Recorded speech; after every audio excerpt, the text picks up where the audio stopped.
Hello, good evening students. तो जैसा कि आप लोगों ने पढ़ा होगा फिजिक्स का जो मैंने टॉपिक्स बताया है वीडियोस में, बहुत सारे टॉपिक्स को बताया है। तो मैं आज आपको फिजिक्स पढ़ाने जा रहा हूँ क्लास 6 का चैप्टर 1 जो मैंने पढ़ाया था आप लोगों को, मेजरमेंट एंड मोशन। उनके बहुत सारे वीडियोस में आप लोगों ने बहुत सारे टॉपिक्स को पढ़ा होगा। तो ये जो है आपका वीडियोस, ये बेसिकली आपके कंप्लीट जो वीडियोस है उनका एक कंक्लूज़न है, एक रिवीजन है कि मैंने आपको क्या क्या पढ़ाया इन दिनों में और इतने दिनों में आपने क्या क्या पढ़ा इस चैप्टर में।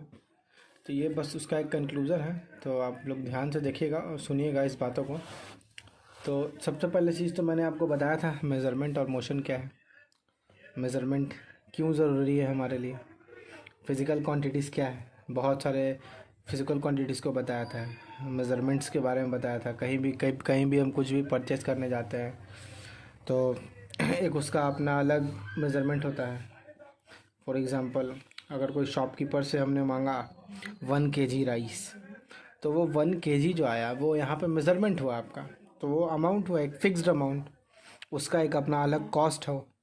तो उस तरह से वैरी करता है आपका मेज़रमेंट और मोशंस का यूजेस। बहुत सारे यूजेस है इसके, जिसमें से ये है आपका। उसके बाद पढ़ना था फिज़िकल क्वांटिटीज़, जैसे कि मैंने आपको बताया था हम लोग पुराने ज़माने में बहुत सारे अलग अलग क्वांटिटीज़ को यूज़ करते थे मेज़र करने के लिए। जैसे एक हाथ का पूरा लेंथ, फुट स्टेप एक पूरा पैर का लेंथ, हैंड स्पैन, आर्म बाँह, एक बाँह को हम लोग लेते थे मेज़र करने के लिए। उसके बाद बहुत साल पहले हम लोगों ने ये सारी चीज़ों को यूज़ किया था, बहुत साल पहले। तो इनमें क्या होता था कि आपका जो मेज़रमेंट था वो एग्जैक्ट नहीं आ पाता था। तो इन सब प्रॉब्लम्स को देखते हुए साइंटिस्टों ने एक स्टैंडर्ड यूनिट डिराइव किया, स्टैंडर्ड यूनिट। और ये जो स्टैंडर्ड यूनिट है ये साइंटिस्टों ने बहुत सोच समझ के डिराइव किया। तब उन्होंने बहुत सारे स्टैंडर्ड यूनिट्स को लाया हमारे पास, जिसमें कि जो लेंथ के लिए था, जो जैसे तीन जो हमारा मेन था, एक लेंथ का था, एक मास का था और एक टाइम का था। तीन स्टैंडर्ड यूनिट मेन जो है प्राइमरी जो यूजेस थे उनके लिए, जो कि प्राथमिक स्तर पे हम लोग यूज़ करते हैं, उनके लिए था। तो लेंथ का था मीटर, मास का था केजी और टाइम का था सेकंड। टाइम का था सेकंड। तो जो ऐसा यूनिट पूरे वर्ल्ड में ये जो यूज़ होने लगा, तो उसके बाद बहुत सारे प्रॉब्लम सॉल्व होने लगे, यूनिवर्सली यूज़ होने लगा ये हमेशा हर एक जगह पे। और भी ये तो था आपका एम के एस नाम पड़ा, इस यूनिट का नाम पड़ा एम के एस नाम इसलिए पड़ा क्योंकि ये बेसिकली पहला वर्ड मीटर का एम, किलोग्राम का के और सेकंड का एस से डिराइव किया गया था। उसी तरह से दो और अलग अलग यूनिट्स डिराइव्ड, जिसे बोलते हैं ना, एक से निकाल के दूसरा बनाया गया। तो एम के एस से निकाल के आपको सी जी एस और एफ पी एस बनाया गया था।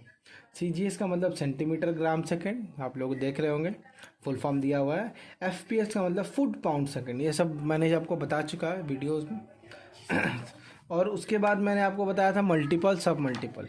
जैसे मीटर जो हो गया वो मेरा बेसिक हो गया, तो उसके भी बहुत सारे हैं, सेंटी है, किलो है, ग्राम है, डेसी है, डेका है। तो बहुत सारे जो मेन थे। उसके बाद मीटर के बाद ग्राम हो गया आपका मेन यूनिट, लीटर हो गया मेन यूनिट, किलो लीटर, मिली लीटर, सेंटीलीटर। तो इन सब तरह से मैंने आपको बहुत सारे कैलकुलेशन बताए थे, मैथ्स में भी आपको बहुत सारा यूज़ मिलेगा इसका। उसके बाद हम बताए थे एक्यूरेट मेजरमेंट। जाहिर सी बात है जब स्टैंडर्ड यूनिट डिराइव हुआ तो उसके बाद एक्यूरेसी की बहुत ज़रूरत थी। तो पहले के टाइम पे, जब इनिशियल स्टेज में शुरुआत जो हम लोग करते हैं मेज़रमेंट का, वो हम एक स्टडी के साथ करते हैं। और जाहिर सी बात है बचपन में सब ने इस चीज़ का यूज़ किया होगा, रूलर। तो ये मेन इसका यूज़ ये है, आपका डिस्टेंस या मेज़रमेंट करना, लेंथ को बहुत एक्यूरेट मेज़र करता है। तो उसका भी अपना एक तरीका है मेज़र करने का। फॉर एग्ज़ाम्पल हम ऐसे नहीं रख सकते, इस जैसे फॉर एग्ज़ाम्पल हमको इस पेंसिल को मेज़र करना है, तो ऐसे रख के मेज़र नहीं कर सकते, ऐसे रख के मेज़र नहीं कर सकते। ये था आपका रॉन्ग वे मेज़रमेंट करने का, ठीक है। तो हम जब भी मेज़र करेंगे तो बिल्कुल इनिशियल स्टेज से, देखिए यहाँ पे रॉन्ग वे इसलिए था क्योंकि यहाँ पे स्केल डैमेज था इस पोर्शन में, इधर सही था। ये जो स्केल है इस पे एग्जैक्ट हम रख दिए, और साइड से नहीं देखेंगे, जो देखेंगे हम देखेंगे बिल्कुल बीच से, और जस्ट उसके ऊपर 90 डिग्री परपेंडिकुलरली देखेंगे, तब मेरे को एग्जैक्ट डिस्टेंस पता चलेगा। 10.1, 10.4 और 10.1 जो भी था यहाँ पे, ये था आपका करेक्ट वे ऑफ सीइंग। उसके बाद मैंने बताया था आपको कर्व लाइन का मेज़रमेंट। तो इसके पहले जो मैंने आपको दिखाया रूलर किस चीज़ को मेज़र करने के लिए यूज़ करते हैं हम लोग, तो वो हम लोग यूज़ करते हैं स्ट्रेट लाइन को मेज़र करने के लिए। और इसके बाद मैंने आपको बताया यहाँ पे कर्व लाइन को कैसे मेज़र किया जाए। कर्व लाइन को, तो कर्व लाइन को हम लोग मेज़र करते हैं थ्रेड के द्वारा, डिवाइडर के द्वारा। बहुत सारा यूज़ है, जैसे थ्रेड के द्वारा मैंने आपको बताया होगा।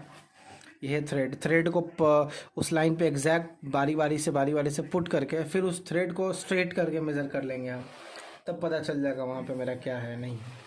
उसके बाद मैंने एस्टिमेशंस बताया था, कैसे हम एग्जैक्ट क्वांटिटी लेते हैं, मेज़र करते हैं, क्या होता है, क्यों हम लेते हैं, यूज़ करते हैं, इसका क्या है। उसके बाद फिर आता है आपका मोशन।